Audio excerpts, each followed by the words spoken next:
As we close out 2017, this year's stock market might seem like the gift that keeps on giving. But as investors look under their trees, not everything is wrapped up with a pretty bow.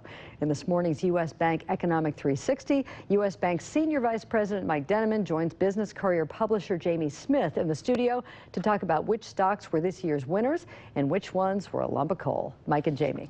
Thanks, Peg. Mike, welcome. Good morning. Happy holidays. Absolutely.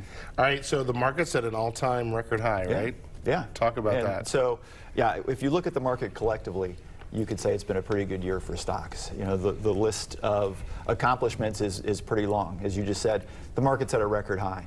You know, the Dow's above 25,000. This is the first time that the market has gained 5,000 points in one calendar year. Wow. There have been 70 record high closes this year. That breaks the record that was set back in '95. So yeah, the list goes on and on. A lot of superlatives in there, right?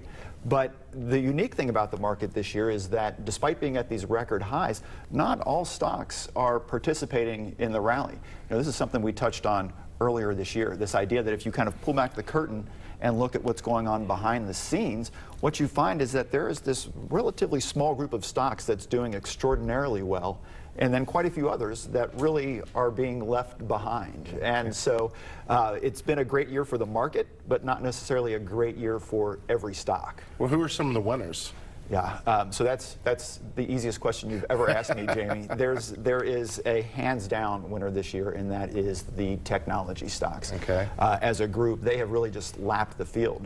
The market as a whole is up about 20%, so that's a pretty attractive number. Technology as a group is up almost 40%. Oh, wow. And so that's a really big number. To put that in context, of the market's 20% gain, a full third to a half of that is attributable just to the tech stocks. So yeah, this is the group that's really leading the charge. They're the ones that are really pushing the market. Okay, so you got tech as the winners. That means we have some losers. Who are they? We do, unfortunately. That's the disappointing thing, is that, again, it's not been a year that's been good to all stocks. In fact, there are two sectors, telephone companies and oil stocks, that are in negative territory for the year. Oh, wow. So the market at a record high, and these sectors are in fact going backward. Another couple of sectors, real estate and electric utilities, they managed to be positive, but their percentage price gains are only in single digits. Remember, the market's up 20%. Yeah. Food and beverage stocks, they're barely in double digits. So this is a large segment of the market that's getting left behind, trailing not just tech, of course, but the market as a whole. And so this is actually where kind of the moral of the story comes in, if you will. If we look back just 1 year, in 2016, there was a group that was lapping the field, and that was the oil stocks. So they've gone from being way up to being the bottom of the list. And so that's just, you know, it demonstrates how fickle the market can be, how quickly things can change. Just because you have a great year in 1 year doesn't mean you're going to be, you know, up at the top the next year. And so just, you know, further, you know, proof, reinforcement, diversification is important. Don't have all of your eggs in one basket.